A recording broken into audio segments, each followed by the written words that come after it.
All right, welcome everybody to Rise Beyond OCD as part of the Unconditional Commitment Club to Recovery. Uh, we are absolutely excited, delighted, honored to have um, one of the true icons in the recovery community, well known everywhere in the world, Dr. Alec Pollard. First, I want to let you know a few admin remarks here. Whether you're living with OCD, supporting someone you love, or working in the mental health field, this is a caring space where we can learn, connect, and find hope together. Just a quick reminder, what we share today is meant for education and support, not a substitute for professional care. And if you ever find yourself in crisis, please reach out. You can call or text 988 for the Suicide and Crisis Lifeline or 911 if there is immediate danger. For international support, visit findahelpline.com. Remember, you are not alone. Healing and recovery are possible, and we're here to move forward together. Before I introduce officially our guest, Dr. Pollard, a couple of housekeeping items. Today's interview is being live streamed publicly. The interview, like all other interviews in the Rise Beyond OCD series, is being recorded for later viewing. To join this unconditional commitment club, go to my website at www.ocdrecoveryturningpoints.com. Everyone will be muted, and you can decide if you're in the audience whether you want your video turned on or off. That's up to you. The chat room is open. I ask everyone to be respectful of others and maintain decorum. We've never had a problem with that so far. Um, we're going to have a Q&A with Dr. Pollard at the end. If you have a question, just raise your hand with the icon and I'll call on you and then you can ask it. Please don't spend a whole lot of time going through your personal history on this call. Just please ask your question. And if you need help in that regard, I will help you get through it. So let's move into the interview. We have Dr. Alec Pollard. He is the founding director of the Center for OCD and Anxiety Related Disorders and Professor Emeritus of Family and Community Medicine at St. Louis University School of Medicine. He graduated in 1981 from the California School of Professional Psychology, San Diego, with a PhD in clinical psychology and received postdoctoral training in anxiety disorders at the Behavior Therapy Unit at Temple University Health Sciences Center. Dr. Pollard is a licensed psychologist who works with a range of obsessive compulsive and anxiety related disorders with special interest in scrupulosity, treatment reluctance, also known as recovery avoidance, and families dealing with a treatment refuser. He is a member of the International OCD Foundation Scientific and Clinical Advisory Board and chairs the IOCDF's Behavior Therapy Training Institute. Dr. Pollard also serves on the Scientific Advisory Committee of the Canadian Institute for OCD and the Obsessive Compulsive Cognitions Working Group Research Collaborative. He has authored more than 100 publications, including 3 books, right? Or 2 books? Yep. 3 books. In 2024, the IOCDF presented Dr. Pollard with its Outstanding Career Achievement Award. So now we have no time for questions after that great interview. What I do want to say before we get into the questions is for everybody here, I've known Dr. Pollard for a number of years. I met him through my association with the International OCD Foundation Board of Directors, and then being at conferences. I will say that you are one of the kindest individuals I have ever met. You are always generous with your time. You're friendly. You're funny. You got a great sense of humor. You really put people at ease when you're just having anybody approaches you, you put them right at ease. And I can't tell you, just from a person who's had OCD or suffered greatly, been through the recovery process, being able to talk to somebody like you, who's truly an icon, and your ability to make that person feel at ease is immeasurable. as far as the value it brings to this whole process, because it is a scary, difficult, lonely process, recovery, right? So I just applaud you, and I want everybody who's watching this live or who sees the recording, um, you can feel right at home with Dr. Pollard. He truly is just a gem of a person, and certainly like one of the leaders, the thought leaders in OCD recovery. So with that, Dr. Pollard, thank you for joining us. Well, I thank you, Shannon, and two things real quick. First of all, there's no way I'm living up to that introduction. So I'm just gonna be a buffoon right away to get it over with, take the pressure off. The second thing is, I know you said you've never previously had problem with decorum, but I've not been a guest yet, so you don't know. So the decorum thing doesn't apply to the guest. You can say whatever you want. It's just the audience. We need to keep them, everybody in line. So again, thank you. Thank you for being here. I truly am honored that you agreed to do this. And as I talked to you previously, this interview is intended for, I mean, I think there are three audiences here. One, people who suffer from OCD, family members and loved ones of people who suffer, and third, therapists, particularly young therapists, right, who are getting into the business. Mhm. Um, and I can only imagine that, and like any other, like I'm a lawyer, so practicing law is different than learning to practice law, right? And so I'm sure that that applies in the mental health industry as well. Practicing is different than learning to practice, right? So, any nuggets that you can share with you know young therapists would be great, and we'll get into some of that. So first, to start, what first inspired you to specialize in obsessive compulsive and anxiety related disorders? Well, it's not the usual story, Shannon, that you might hear some folks, maybe they had a relative or maybe they themselves had lived experience. Um, I didn't have that. In fact, my dissertation was on the psychological aspects of chronic pain and also the effect of family environment on the experience of chronic pain, which later uh, resulted in my interest in families with OCD. But so I finished my dissertation and then I realized I had this horrible revelation that I hate dealing with chronic pain. It's not my interest. What have I done? Um, I had at least 20 panic attacks, and that was just the first 5 minutes. And then I said, I got to do something. What do I really enjoy working with? And I thought back of the patients I had seen as a graduate student and an intern, and I remembered the people with OCD and anxiety that I enjoyed that the most. So I did back then what I could never get away with now. I found the place that I felt was the leading place in the world in this work, and that was the behavior therapy unit at Temple University, and that's where Edna Foa was. And imagine now in one place, I'm going for my postdoctoral fellowship. You've got Edna Foa, John Grayson, Gail Steckity, Charlie Mansueto, and I could go on. That's not the whole list. All in one place. It was amazing. And they were all my teachers. Um, and I like to exaggerate how much older they are than I am whenever I see them. But they were pretty early in their careers, and I was a postdoc, so there wasn't much difference. But I like to exaggerate it. But the big cheese there wasn't even Edna. It was at the time it was Joseph Wolpe, the father of behavior therapy, and so um, it was a place I ideally wanted to go, and I just convinced them because I didn't have any publications in OCD. I just convinced them to take a chance on me, and they did. I was very, very lucky. And it changed my life because I found my professional love. Really, really enjoyed it. It was such a stimulating environment, and I really enjoyed working with people with OCD.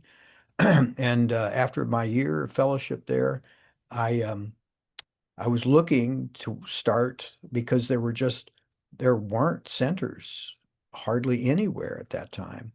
So I wanted to go somewhere where there were no centers, there was nobody who knew about OCD. I wanted to try to fill a need, and St. Louis University Medical Center had an opening.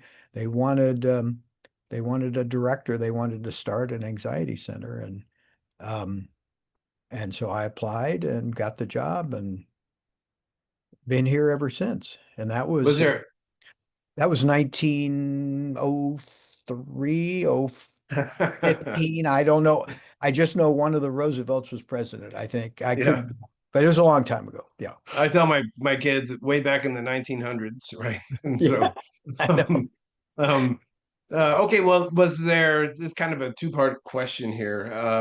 Was there a particular moment or client story that really deepened your passion in the work once you made that decision? And oh, by the way, I think everybody should know this about me if you've seen the books. I grew up in St. Louis, right? So I that you and I are like kin here. Yeah. So I still consider it home. In fact, you probably, I'm not saying anything about your age, you probably practiced longer living there than I actually did because I moved away in the Marines when I was Yeah. 24, 25. I don't know, Well, something you're like that. probably right, Shannon. That's yeah, because I've been practicing in St. Louis almost 45 years. So Oh, yeah, right. So you're more of a St. Louisian than I am.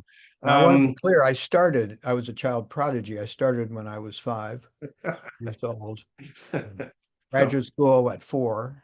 Yeah. right. Was there a particular moment or a client story that really got you hooked and said, yeah, this is where I want, this is the industry or the thing that I really want to do, if you can. And then, as a kind of a follow on, after years of treating OCD, what have you learned from your clients that training or textbooks didn't teach you? Kind of a two-part question Ooh.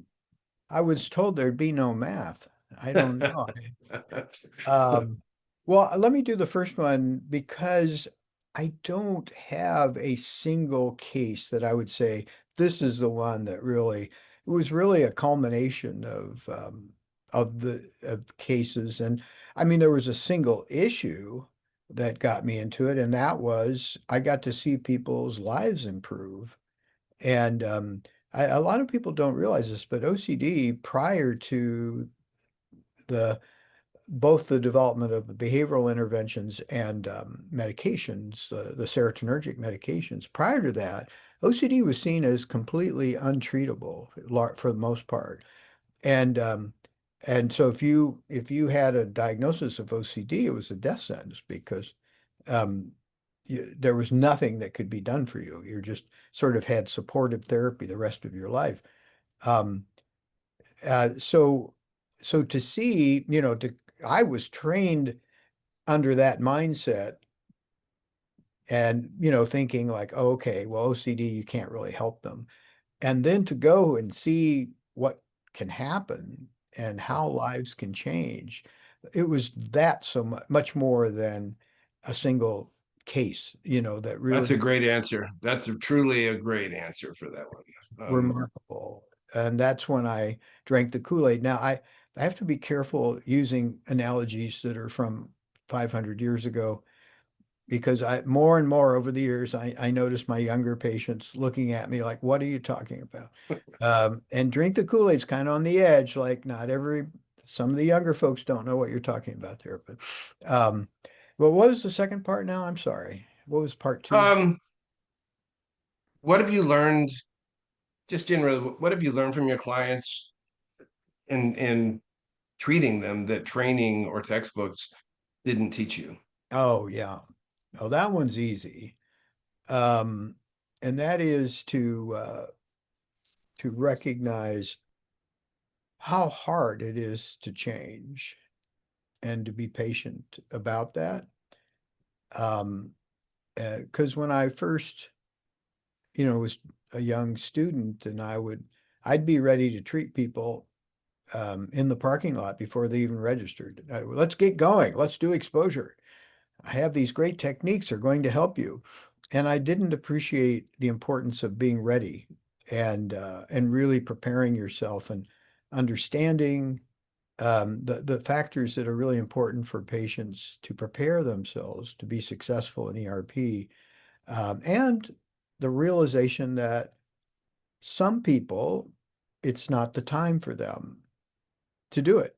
They have to, they need more time. And me forcing it on them when they're not ready is not going to be effective.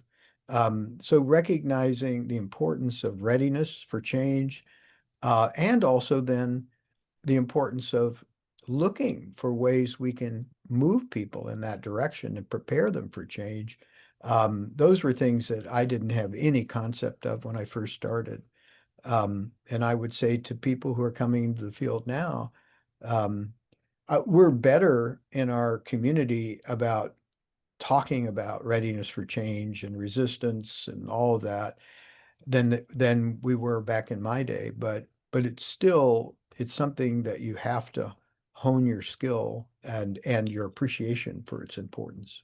Yeah, and I would tell you, just to piggyback on that, a lot of people who come to me because they don't have any place else they think they can go, they've left the therapist because the therapist tried to make them do something before they were ready psychologically, just ready to do. That's so important.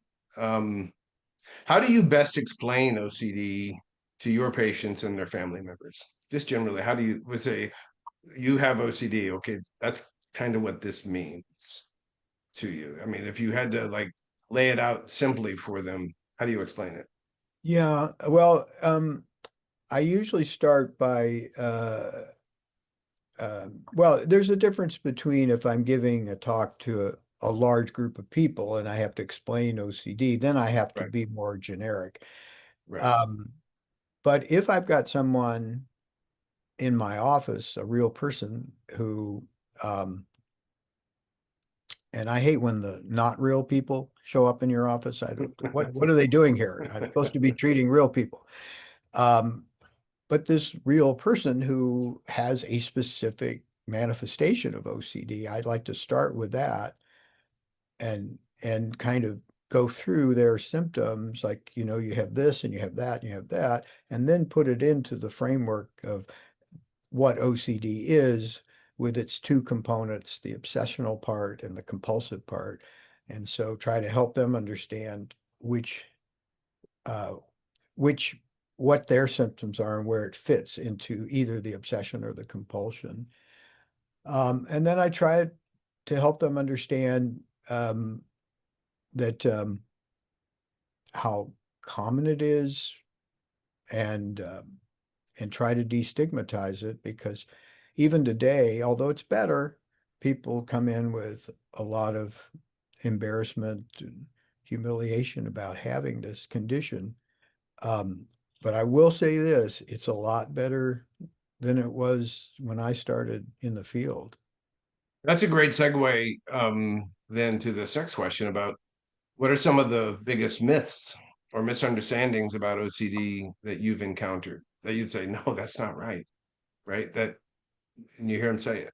Yeah, and just to be clear, we a lot of times we talk about myths in the general population, right? That people saying I'm a little OCD and trivializing it. And anxiety in general, again, we're getting better at it, but is often trivialized. Well, I have anxiety, I still go to work. And the analogy I make is that, yeah, I get tension headaches every once in a while. But I have no clue what it's like to be a chronic, severe migraine headache sufferer. It is not the same thing. Right. And I shouldn't pretend to even have any glimpse of what that's like.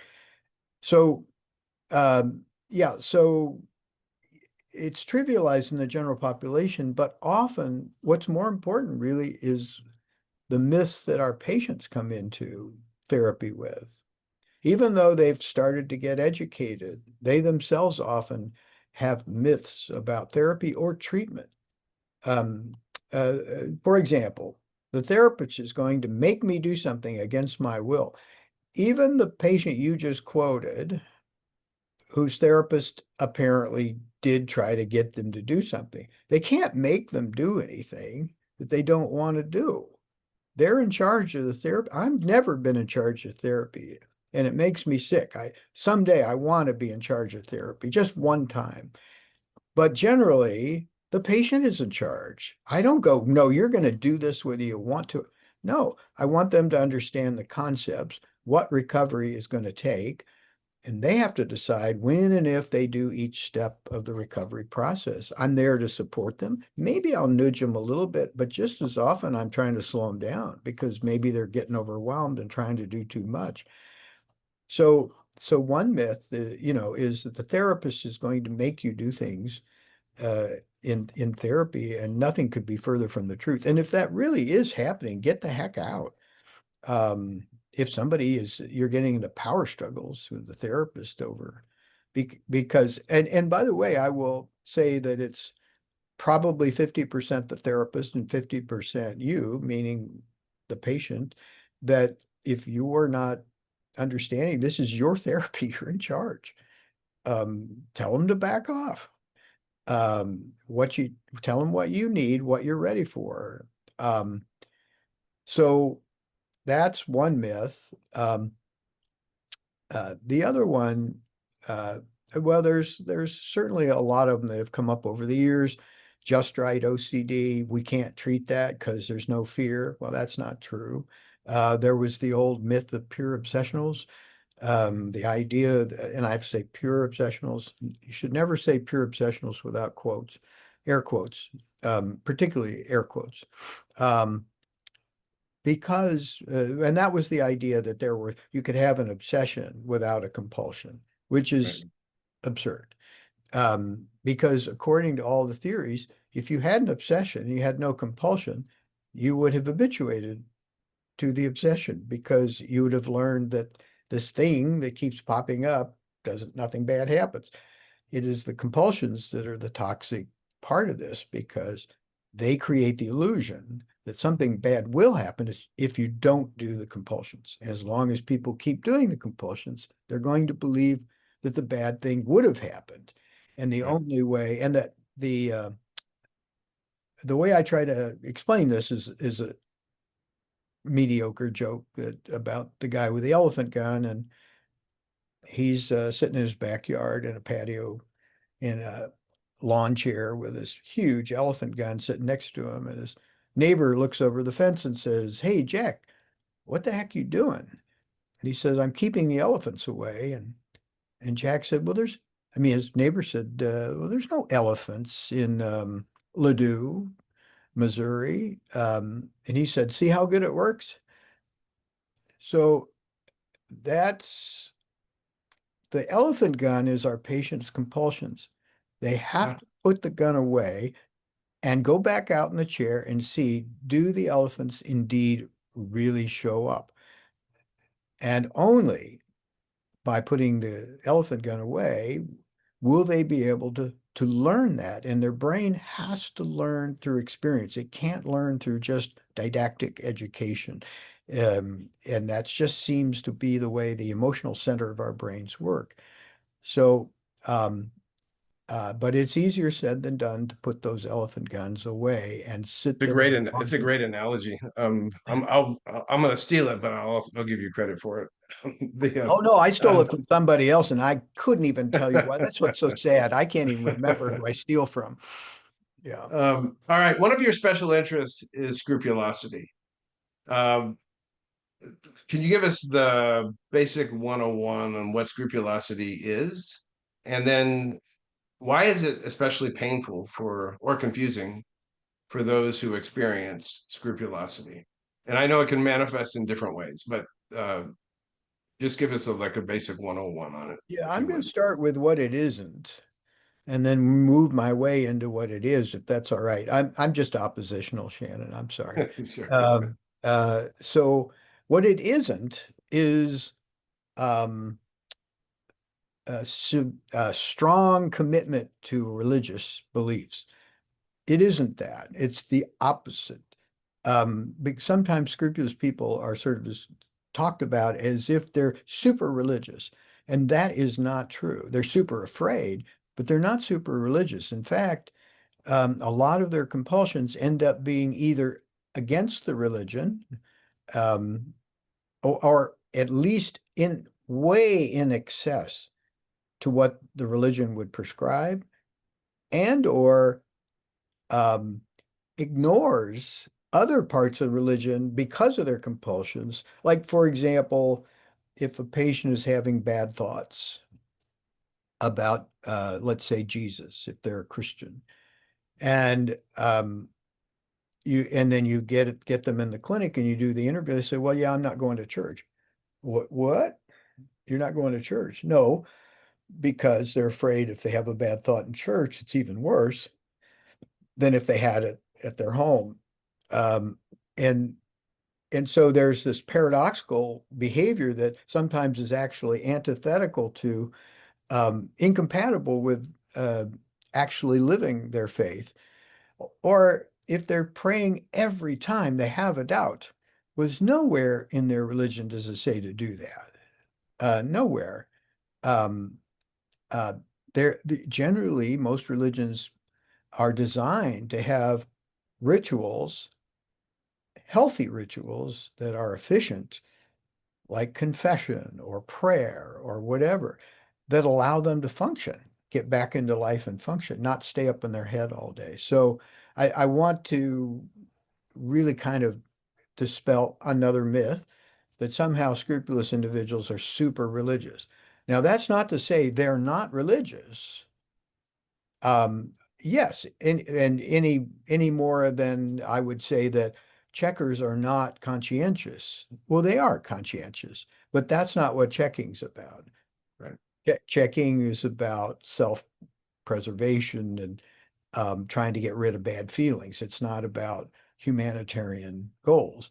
But if you take that away from a checker, they will remain a very conscientious, moral person. If you take the scrupulosity away from a scrupulous individual, they will be a devout whatever to their faith. But the stuff they're doing that's getting them into trouble has nothing to do with religion. Okay, so it has to do with fear and actually distorting. Um, if you believe in forgiveness, for example, why are you praying 14 times for the same thing? You just need to do it once. You don't. So, so that's the main thing I would say is that now when you try to address it, the reason it's sort of a tricky thing, especially for therapists, is that, religion is such a fundamental thing for human beings, and it's a touchy subject. It's one of the things you've stopped talking about with your relatives at Thanksgiving, along with politics. Um, thank goodness none of my patients have political OCD. I've never had that one, but um, so religious is hard enough. So you have to really get clear with folks that you respect their religious tradition, and far from you, which is contrary to some of their fears, far from you taking away their religion, you're going to enable them to live their faith fully, because free of the shackles of OCD. Oh, that's so important. Yeah. That And really so is a good point. I always try to help them understand that ERP is your friend of faith, and OCD is your enemy to your faith, because it's not telling you, it's keeping you from really living your life to its fullest and following the rules and principles of your religious institution. So it's just, but if we were to just say, well, what is scrupulosity? It's just OCD that gets into your religious life. That's, I mean, I don't want to be oversimplified about it, but um, your fears are often about a judgment from God or being immoral, or as opposed to your house burning down or getting contaminated. Um, but it's exactly the same. The one other interesting note about scrupulosity is that the first things we ever saw written about OCD were on scrupulosity. And the reason was that some of the people who suffered from it and wrote about it were theologians, and theologians like to write. So some of the early writings of on OCD and scrupulosity, and that came from theologians who themselves, like Martin Luther and um, Ignatius Loyola, and many others who were famous theologians who suffered from scrupulosity. All right. The we talk about treatment and people talk about the gold standard of exposure and response prevention. For the audience or people watching this, can you just talk about OCD, effective OCD treatment generally, and what does it look like, and The what's psych required? the psychological treatment. Psychological Yeah, piece, yes. yeah. The medical treatment, you take a pill. That's what's required, and take it according to how your doctor prescribes it. Psychological gets a little tougher. It's a little more complicated. But I'm going to start with something really simple because I feel for. I was just talking to a very young therapist who's just starting out in the field, and we were doing one of our BTTI follow-up consultation groups where they come in and talk about their cases, and she got teary-eyed about how overwhelming the information that's out there and trying to figure it all out. And I can relate to that. And patients and family members, all the different terminologies and some of the different nuances and approaches to things with ACT, inhibitory learning, cognitive behavioral models, all these different twists and turns. And I can offer some simplicity here in this world of complications. Because I've had the advantage of being trained under the behavioral model. In the behavioral model, there was nothing else. So I didn't get confused. Do this. It's very clear. You do it this way and blah, blah, blah. Now, I'm not saying I still do the same thing I did then. I don't. I've adapted it to new information, but I started simple and then I got to add things gradually over the years. Somebody coming into the field now is like, whoa, they've got to absorb all this right away. And I feel for them. But here's the bottom line. Regardless of what you call it,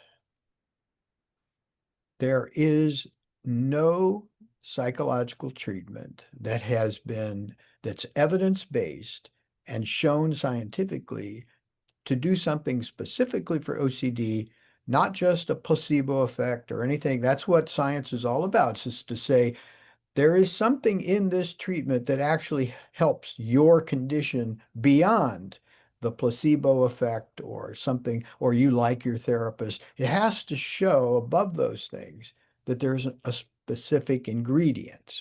They call it specific factors in psychotherapy research. And ERP has done that. Now, subsequent modifications of it have come over the years. Cognitive ACT, inhibitory learning, and now something called ICBT, um, inference-based CBT. And there will be more things 5 years from now or 10 years from now. But here's the one thing that has not changed. There's one way to get through a door. You have to open it and walk through it. And then whatever you do after that, it needs to be things that don't interfere with your functioning. So if I open the door and now I think I'm contaminated, I have to spend an hour in the shower, that doesn't meet that criteria. But if I can open the door and walk on and go to work, then I'm good. That's called exposure and response prevention. There is not one of any of the treatments that you'll encounter that are claimed to be evidence-based do do not include exposure and response prevention. They call it different things, but it's touching the doorknob and not washing for a while. and going on to work. It doesn't matter. Even the newer stuff, they have a component. Now they call it different things and they don't see it exactly the same way and they have a little bit different twist on their theories. But nothing has changed the idea that exposure is the fundamental curative process. And and so that's what I try to tell early therapists is, hey, I don't care what you call it. If you have them touch a doorknob and not wash for a while, you're good. Now, I know it's more complicated than that. I'm trying to pick an analogy that is simple for us to understand, Sure. but that's there. You have to go through the door and you have to open the doorknob. Your example is a lot gentler than mine. I tell people you have to walk through the fire in order to get out of the fire, right? So Yeah, the people, a lot of folks who suffer from OCD and either have tried ERP or people who've heard about ERP, right? It's scary. yeah, And so for those who are afraid of this idea of ERP, what would you tell them? Like to like help them at least enter the fire. What do yeah. you tell them? Say, Well, what I do you would tell them? separate the fear from the conclusion. Because usually when somebody is talking, well, not well, at least a lot of times, if not usually, when they're talking, when they're saying things like, um, I, I, I tried that, it didn't work, or they'll say things like, or um, I don't want to do that, or those statements usually reflect a partial understanding of what ERP is and why you need to do it, or a complete distortion of it. Um, so no one, I don't think you can give a logical argument for not trying ERP. People try to come up with it, but I don't think you can. I've never heard one. I've heard people try. Well, I just know it's not going to work. Okay, we know that. You don't know that. You don't know something until you try it. And that's kind of the problem with OCD in general. People are trying to figure things out and not discover what is true. They want to know what's true in their mind before they enter a situation. They're doing a lot of figuring out of things that they can't figure out. They can only discover it. So first of all, you can't know until you've tried it. Um, the second, the second thing is that um, you're in charge. So you got nothing to lose. Okay. So let's say that we have you look at something that bothers you. Okay. Now, what have you got to lose? What may happen is it's not as bad as you think, or the bad thing you think is going to happen may not happen, in which case you have an opportunity to learn and start to change your life. Or worst case scenario, it's so uncomfortable you can't stand it. Then leave the room. Then undo it. Do your compulsion. What if you're no worse off? What has anybody got to lose to try ERP? And that's rational as a reason. And I've never heard anybody be able to give me one. I certainly understand if they say, I don't want to spend the money, or I don't have a therapist in my area, or I know it might help me, but I don't want to go through that. Okay, I'm good with that. But to come Well, I up with, think that, yeah, I'm sorry to interrupt, but I should have asked my follow-on question with the first one because I think you're delving into one of your areas of special interest is helping people who are treatment reluctant, and then Mhm, also helping families who are living with someone who refuses treatment or even denies that they have OCD even after they've been diagnosed. right. Um,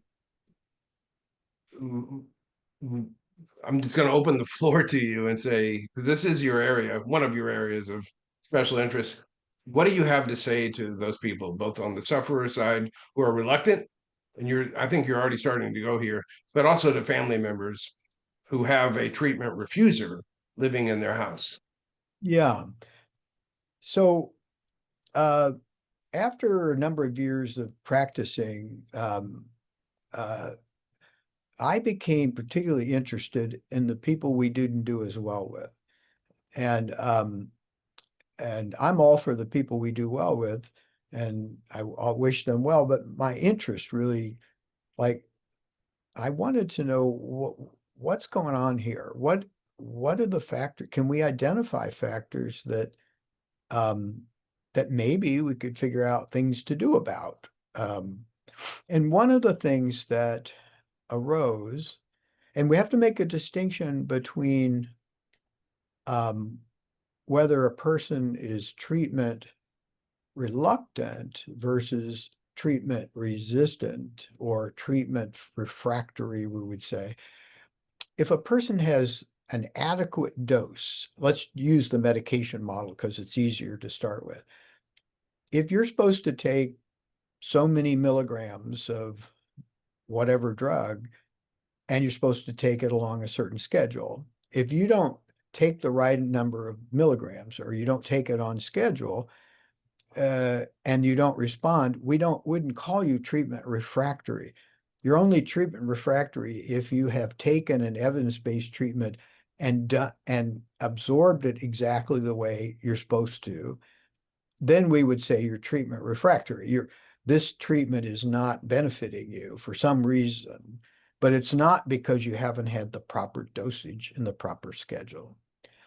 Um, those people who are treatment refractory, truly treatment refractory, are a much smaller group than those that I would say are treatment reluctant or resistant.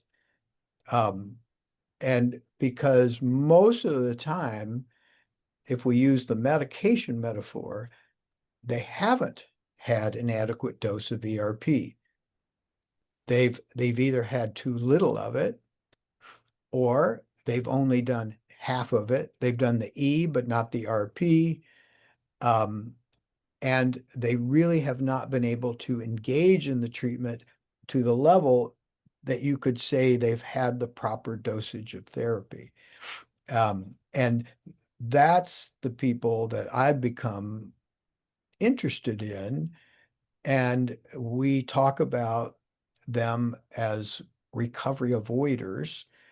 And let me just be clear, that doesn't mean they are trying to avoid recovery. No one would. It's nonsensical. The term recovery avoidance refers to the outcome of their behavior, not the intention. They don't mean to be recovery avoidant. They just are.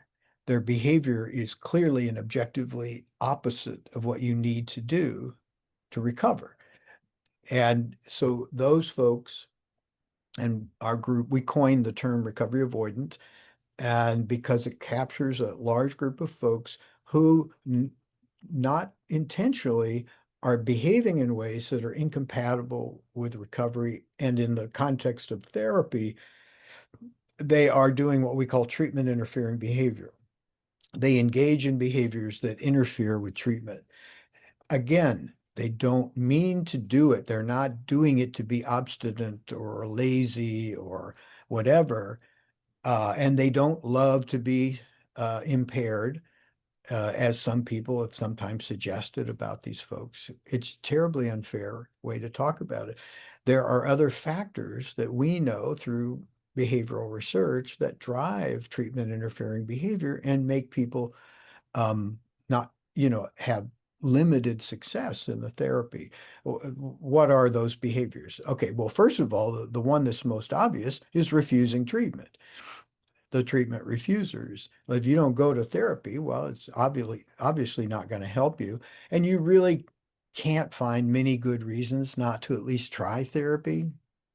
There's about a bunch of bogus reasons, but not really good ones, generally, other than cost or accessibility. Those I get. But there are people who have the money and the access to therapy and just come up with all sorts of things. The medicine's going to make me weird, or the therapist's going to make me do things, or all sorts of, or I can't be treated, I'm special.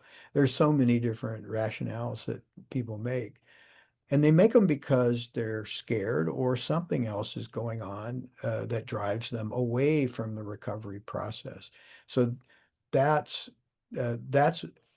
one group is the treatment refusers. Another group are people who engage, who come to therapy, but they can't ever really engage, not sufficiently. And so um, both of these groups, myself and my colleagues here in St. Louis, that's been an interest of ours. And so for those who do come in, we have talked about and lectured on what we call treatment interfering behavior work, treatment readiness work that we helping people overcome their treatment interfering behaviors so they can go back and be more successful with OCD treatment. Um, and just to be clear, what does that mean? Well, that means not doing your homework, doing it, but doing it only halfway, um, not showing up for appointments, coming in late, arguing with your therapist constantly, whatever. There's a whole group of TIBs that that different people might exhibit that would really disrupt the therapeutic process. Um, so that's one group. And the other group are the treatment refusers. And we got calls from their family members, years ago. And they'd say, my cousin, my husband, my wife, my daughter, my son, my parent has OCD, but they won't get help. And it's affecting the whole family. And we would tell them what most therapists tell them now, which is, I'm sorry, there's nothing I can do if they don't want help. Um, then have them call me if they change their mind. And we would tell people the same thing. And this was a long time ago now. We've learned, or I don't know. I'm selfish, Shannon, and I don't like to feel guilt. And I was feeling too much guilt sending these families away. So my colleagues and I were talking about it one day, and we said there must be something we can do for the family members because they're motivated to get help. Why can't we help them? Why are we just talking about the person? We're right that we can't make that treatment refuser want treatment, but we can help the families and maybe even help them deal with that treatment refuser more effectively. So that we started to explore ways to help the families of treatment refusers. Long story short, 3 decades later, last year we had a book come out uh, called When a Loved One Won't Seek Mental Health Treatment, and it's got all the things that we learned over the last 3 decades and our approach to dealing with treatment refusal. And I so would that, say, let me enter real quick there. If you have this issue, if you're listening to this, the live stream or the recorded version, and this is an issue in your life, get that book. Get that book. Um, because there are very practical things that you can do that are helpful to you, and take advantage of it, right? So uh, and I applaud you. Not that I wanted you to feel guilt, but that response to that guilt that you felt, and say, we can't just tell people, or we can just tell people, all right, well, call me when they're ready to do it. But that there's something else, right? It's trying to motivate, how to figure out how to motivate somebody to do it. And I love what you talked about. I've heard this from other people. You and I both know Ethan Smith. Um, Ethan talks about this, that I was on a panel one time, and this is not about me, but I was on a panel and someone said, what motivated you to like get treatment and then do the hard work? And we all gave our responses on the panel, and whatever we say. And Ethan goes, I've heard everything that you guys have all said. He goes, for me, it was nothing more than, what else? What do I have to lose? What else? Right? I've got nothing else to lose. I'm yeah, living in hell right now.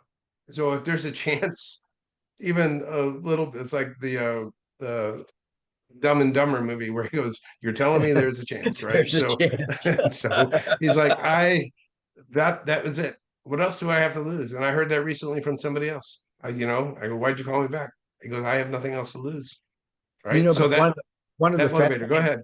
No, I was just going to say one of the, yeah, absolutely. And this is another on my list of books that I'd like to do is a, uh, it addresses that very issue because you say, okay, he came to this conclusion, right? That what do I have to lose? But how did he come to that? How come he came to it and the guy next to him didn't?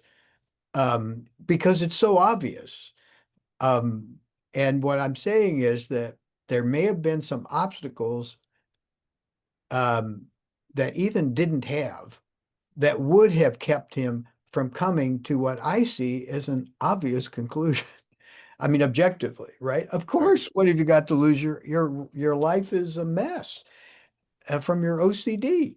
But there are people who are very bright out there suffering, and they can't come to that conclusion, even though it's obvious to everyone else. Why? That's the thing that gets me interested in how do we get them to those conclusions? Okay, so we are you've mowed through some of the other questions that I had that I don't even have to ask now. That's great. Let's go to relatively quickly guidance for therapists. What advice would you give therapists who are new to treating OCD? Um, just generally, what would you tell them as they're and you do this actually because you're in charge of training therapists for the BTTI behavior training their behavior therapy training institute for the Got it. IOCDF. Um, so I'm sure that you have a few lines that you are ready that you can talk about. What do you tell new therapists? What do you want them to know as they enter into this sphere? Well, here I'm kind of in sort of doing bullet points, but when I'm actually teaching, it's not so much what I tell them, it's what I show them. And so one of the things I've already said, which was be aware of how important readiness for change is. And if they're not there, you got to find switch your switch your intention from trying to get them to do ERP to helping them explore why they're not ready to change and how they they might be able to get there. That's maybe the single most important thing that I would say.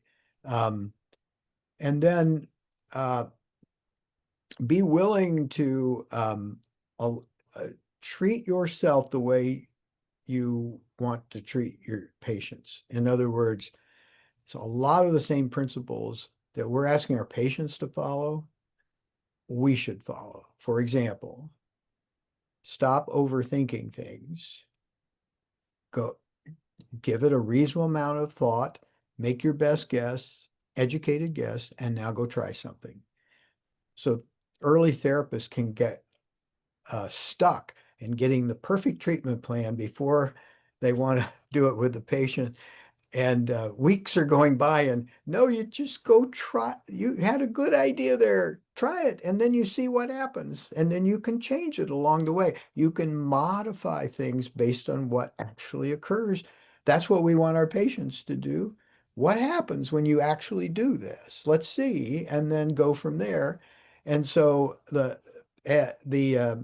that's one of the things. And the other thing I think that is in that category of treat yourself like you want to treat your patients is being kind to yourself and forgiving.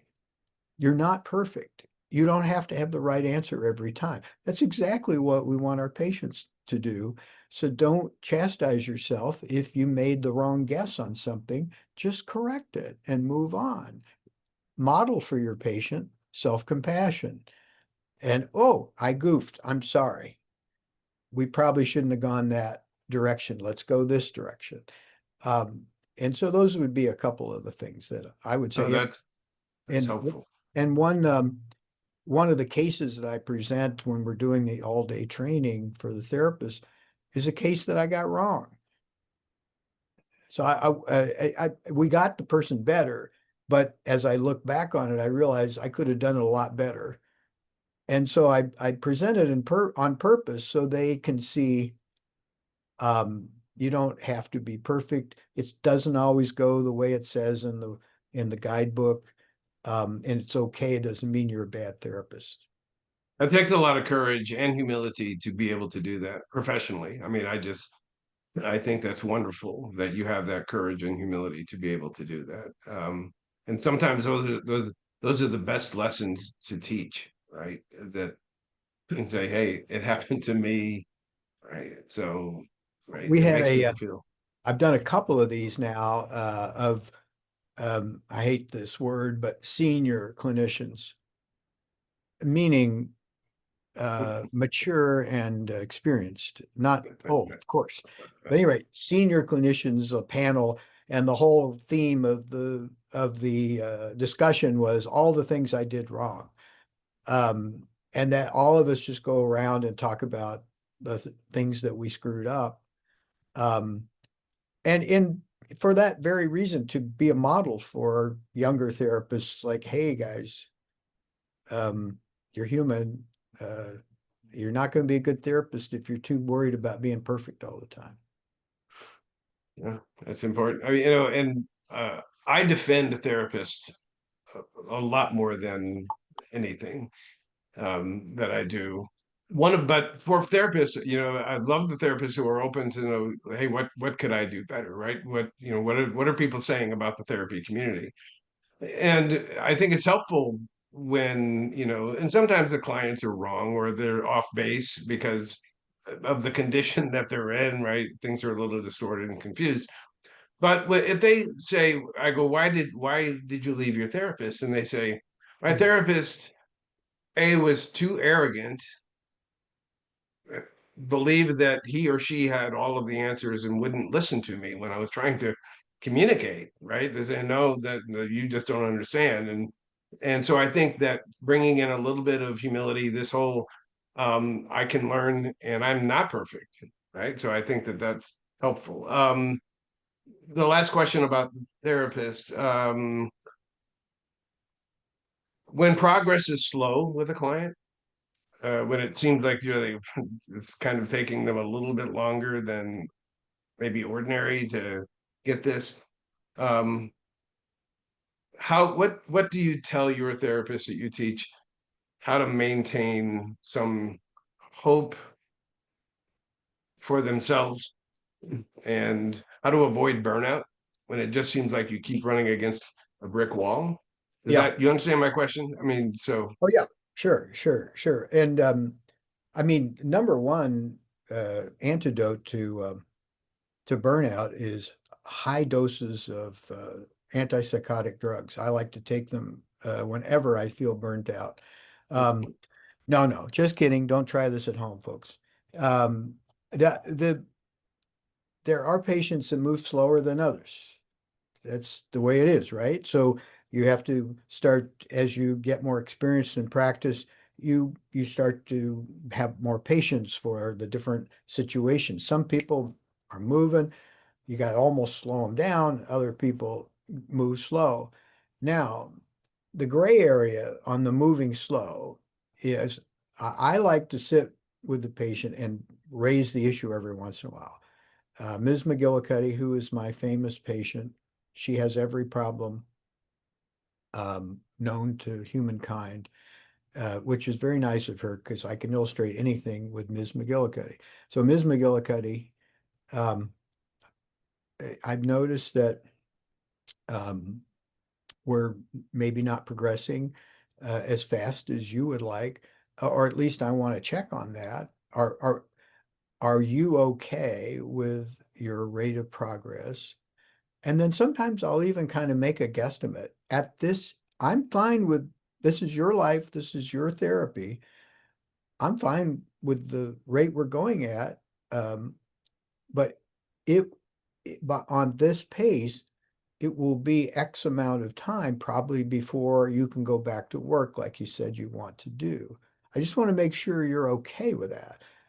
Because if you're not, then we can sit down and talk about ways maybe to speed things up, but it could be uncomfortable. So I'm always trying to give the decision back to them. Um, and then if she says, "Oh, no, I'm fine." Okay. Um, and if she's not, then we problem solve, try to figure out how to move faster. But it's a joint decision between us. It's not me deciding.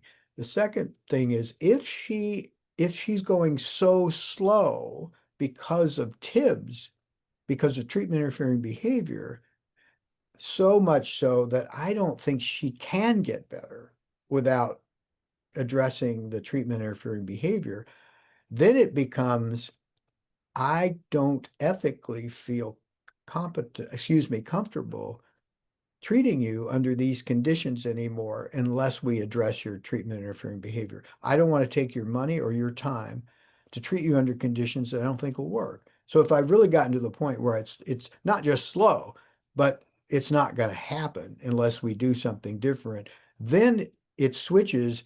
I actually am giving her a choice. Either you let me work on your treatment interfering behavior, or you need to see someone else because I ethically can't keep doing this un, um, with the conditions that we're in now. Yeah. So you'd think I would learn. This has happened to me with both Liz McInvale and Charlie Mansueto. I have a lot more questions. I never get to them all. So I do want to move and give the audience an opportunity to ask questions, but I have one more for you then. I'll kind of combine two questions that I have at the end here.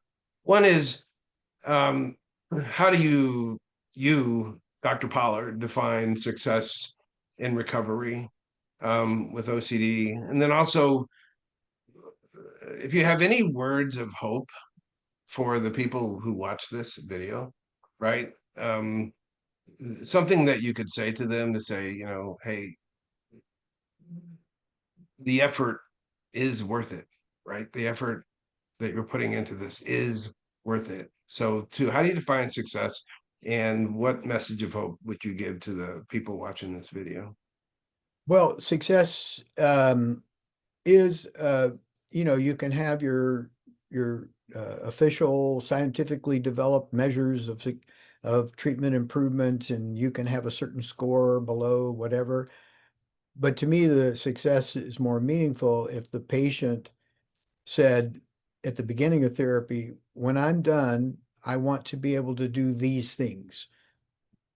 I want to go back to work, or I want to go to school. I want to have a relationship. I want to whatever. Um, and then at the end of therapy, they're actually able to do those things. To Yeah, me, that's success. Do they have to be symptom free? No, few people are. But the symptoms need to be subdued enough and under control enough that they can pursue the quality of life that they want. So that's, to me, that's success, regardless of what score you have on the Y box.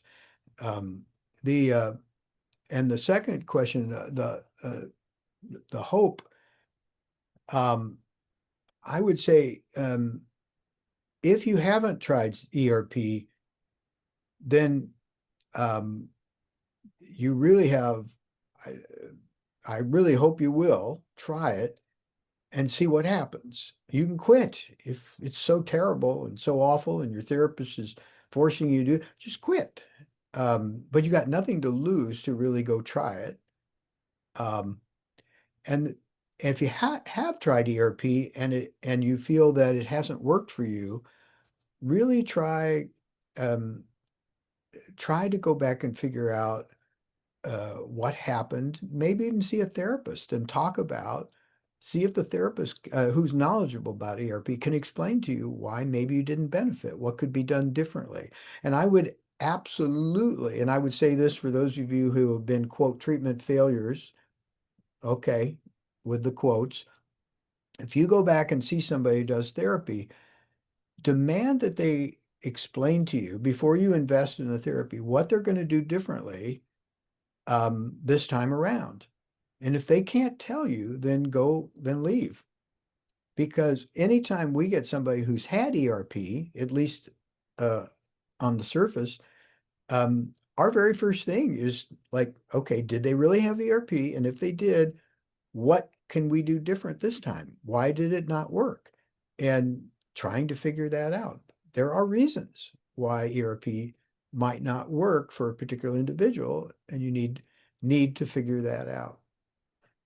Oh, that's awesome. I speak in terms of, and so for the audience, I'll open this up. If you have a question, you raise your hand and I'll call on you.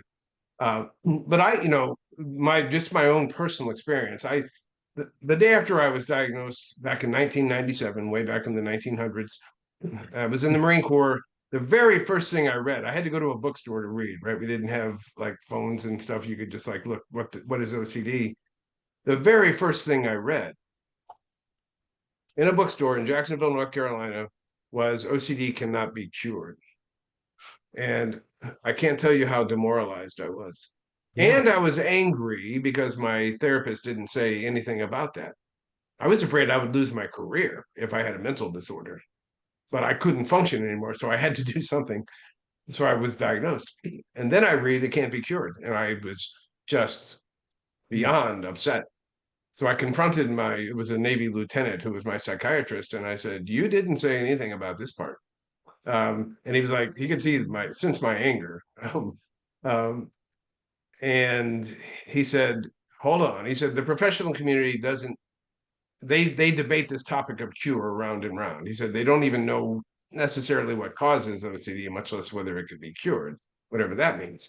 Yeah. But then he said something which changed my life. He said, what we do know is that people who have OCD can learn to lead virtually symptom-free lives. He said it's possible to get better.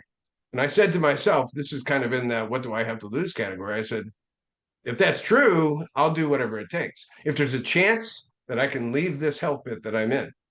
So now I have my personal experience, and I know a lot of people in the OCD recovery world who've gotten way better. And I tell people, Shannon Shai says this as an irrefutable truth, right? That's pretty powerful. Irrefutable truth. If you do the things that make OCD weaker, it will get weaker, right? You Yeah. you can get better. That's hope. And so along you, I love the way you put it, right? So yes, I would tell the whole world, the entire planet of people who suffer, it's worth it. Do the work. Just try it at least. Yep. It takes time. It doesn't happen overnight. But if you do it, you will see results. By All the way, right. Shannon, uh, the book that I'm working on now is this very topic. It's called When Therapy Doesn't Work, and it's meant for people who have struggled in therapy and tries to help them figure out why their particular therapy didn't work and what to do about it. Okay. So I'm just looking for hands to raise. Um, and if I don't see any hands raised, then I'm going to ask another question to give people another opportunity. This is how good you are. You answer all the questions before asked. So um, Or I'm so boring they've lost interest. That is a no, I don't think possibility. that that could ever possibly be true. That's my other irrefutable truth. You can't be boring. So, um, all right, here's a good one. And I'll double. Oh, I have one question here from our friend Brody. So let me do this. Shannon, I didn't mean to raise my hand. I don't know. Oh, okay. Then no worries, Brody. No worries at all. All right. So let me just ask you one final question then. And if I don't see your hand and you have a question, just blurt it out. That way I don't mess Well, anybody up. somebody has a question that popped up in the chat, look like. Okay. Let me go back and see that. All right. So from Matthew, does Dr. Pollard offer therapy virtually as well as in person? Oh, and there's another one beyond that. I see them in the chat. Okay. So that one's to you, Dr. Pollard. Do you offer therapy virtually as well as in person? I do, except not not out of state. You have to be in Missouri. I can, if you're in another part of Missouri, I can do in virtual. And about half my patients are virtual and half are in person. I don't actually offer any OCD treatment um, anymore from me personally. And it's not that I don't like doing it, but I've become so dedicated to the family work, and there's far fewer people out there doing this than the OCD work, that I just felt it was a better use of my time to help families. So I will do a one-time consultation if people want to get my input. Like, for example, if you had a question about why didn't my therapy work or something. Um, uh, so I do offer that. And I do offer consultation to families who are dealing with a treatment refuser right now. But I don't take new cases of just regular OCD treatment. Yeah.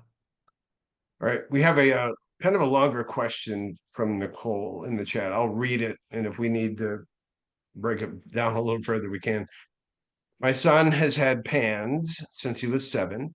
He is now 13. The main symptom remaining is extreme OCD. He is very resistant to treatment. The first issue is meeting someone new, the therapist in parentheses. And the second issue is that he has what we call associations. When he has a treatment, they've tried many, many things. He cannot do anything for that week or following weeks because he doesn't want to associate anything with the negative treatment. And he views all treatments as negative. How can we help him in this situation? I know that that was rather lengthy. Um, if you need me to reread it, I can. No, no, Uh, I got it. you got it? Okay, go ahead. Yeah, it almost doesn't matter what happens after he won't get treatment. You could have had 500 other different stories that because once somebody has decided they don't want treatment, it's sort of the same dilemma. And if you get caught in trying to convince them logically, which I'm sure you've tried, no, how can you think that way? Of course, why is treatment negative, or whatever arguments you've made, or um, your life is you're not happy now. What have you have to lose? All those arguments that we would all make, it goes in one ear and out the other. And in fact, what we know now is that once you have, your son is a recovery avoider, clearly, and once you have that, and you know that, doing too much of that, trying to convince them or get them to do something, actually makes them worse. They dig in their heels even more. They get more anxious because you don't get it. You don't understand what this is like, blah, blah, blah. I'm not saying you don't understand. They will think that way, and they'll get more cautionary around you and untrusting.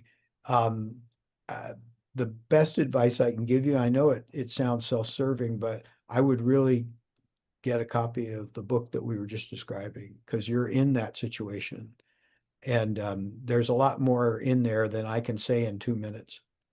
Yeah, and Matthew, thank you. Matthew actually put the link to the book in the chat. So if you're all there, you go to the chat and there's a link to the book. That was going to be my follow-on to what you just said, is I think that it's a good uh thing to do would be to get the book It for all, anybody who's going through this. well, thank you. It always feels weird to be so obviously self-promotional of your book, but I will say this. First of all, there isn't any other book on this topic, so I can't send them anywhere else. And really, there isn't on this exact topic. Secondly, if anybody is worried that I'm only interested in becoming rich, I will give you this suggestion. If you want to guarantee you won't be rich, write a self-help book. And if you really want to nail it, have 4 other authors on it, so that so you yeah, whatever you're paid is now divided by 5. Yeah, yeah. Yeah. The book writing business is not kind. No. So all right. I just want, let me just double check for other questions. I want to say from the bottom of my heart, thank you for your time.